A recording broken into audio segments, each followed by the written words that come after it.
Hello everyone. So I got an article from Not a Tesla app about the FSD Beta 11.3.2, which is the wide release full self-driving beta that's been going out to everybody starting this weekend. I don't think a lot of people have it yet, but it's being installed as we speak to full self-driving beta users. So this article covers the release notes. So FSD Beta version 11.3.2.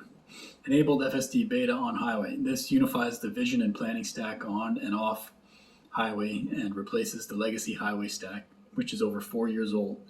The legacy highway stack still relies on single camera and single frame networks and was set up to handle simple lane-specific maneuvers. FSD Beta's multi-camera video networks and next-gen planner that allows for more complex agent interactions with less reliance on lanes make way for adding more intelligent behaviors, smoother control, and better decision making. Improve recall for close cut-in cases by 15%, particularly for large trucks and high yaw rate scenarios through an additional 30K auto-labeled clips mined from the fleet. Additionally, expanded and tuned dedicated speed control for cut-in objects. Improve the position of ego. Ego is just the car. I don't know where they come up with ego, but when they say ego, it's the position of the car, basically. So improved the position of ego in wide lanes by biasing in the direction of the upcoming turn to allow other cars to maneuver around ego. Improved handling during scenarios with high curvature or large trucks by offsetting in lane to maintain safe distances to other vehicles on the road and increase comfort.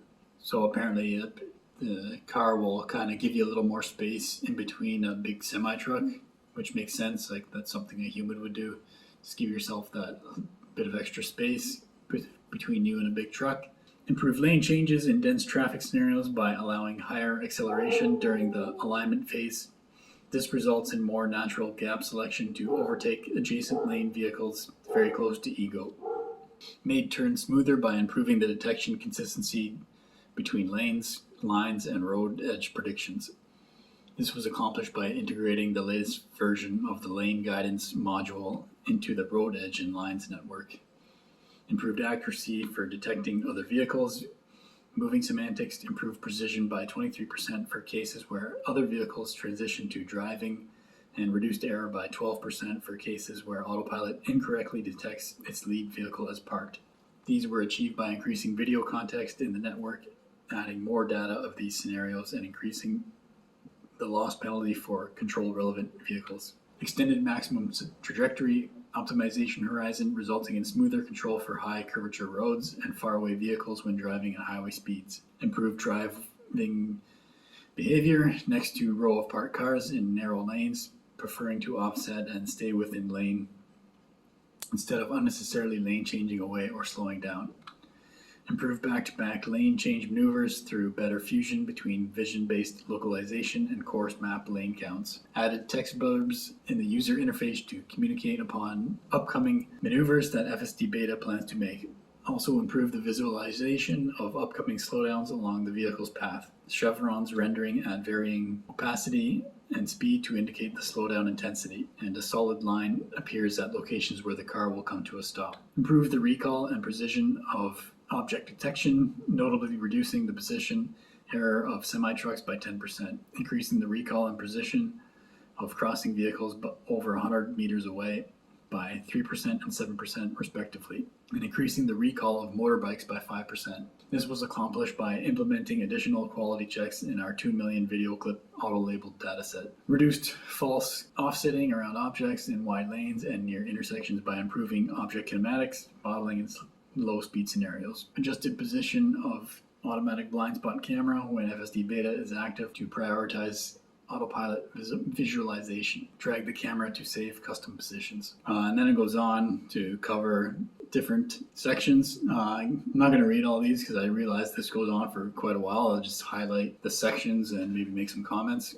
So over-the-air recall. So this is the big recall that we heard in the news for 360,000 Teslas. So it's already been addressed, and this is the section that talks about that. Improved decision making at stop signs, improved longitudinal slowdown control profile when leading up to stop sign to make the overall maneuver feel more perceptible or natural. Improve the speed adjustment, updated the behavior for certain scenarios where Tesla may maneuver from a turn lane to continue traveling straight. So yeah, these were all the issues that were brought up in its complaint, I guess, or so they've been dealt with in this 11.3.2 update. Driving visualization improvements. So yeah, the visualization has really changed. They got the wide bar now, and then the chevrons to indicate slowdown. Full self-driving beta suspension. Yeah, if you get too many auto disengagements because you weren't moving the wheel, which is how the car determines if you're paying attention, then they've changed how the suspension of the use of full self-driving,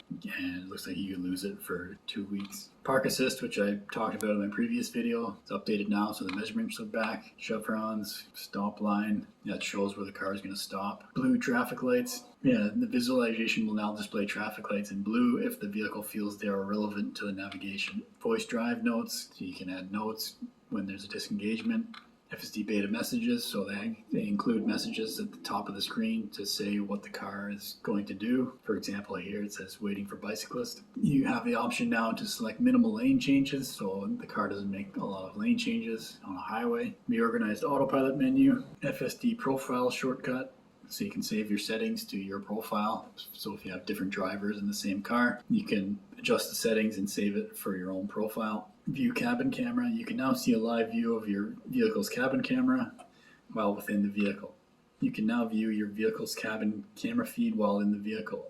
This is useful to see what the cabin camera captures, as well as being able to preview your video feed before beginning a Zoom meeting. So you can do Zoom meetings with the in-car camera now too. So yeah, that's the full self-driving beta version 11.3.2 release notes. This article says there's 325 cars that are already using this update, which is only 2% of the fleet that could use the update. Looks like 270 people currently installing it, 219 that installed it today, and 111 that installed it yesterday. Anyway, that's my FSD Beta 11.3.2 video. Hopefully you learned something there, and I saved you some work by not having to read the release notes. My name's Evan Bertrand. This is the Evergreen channel.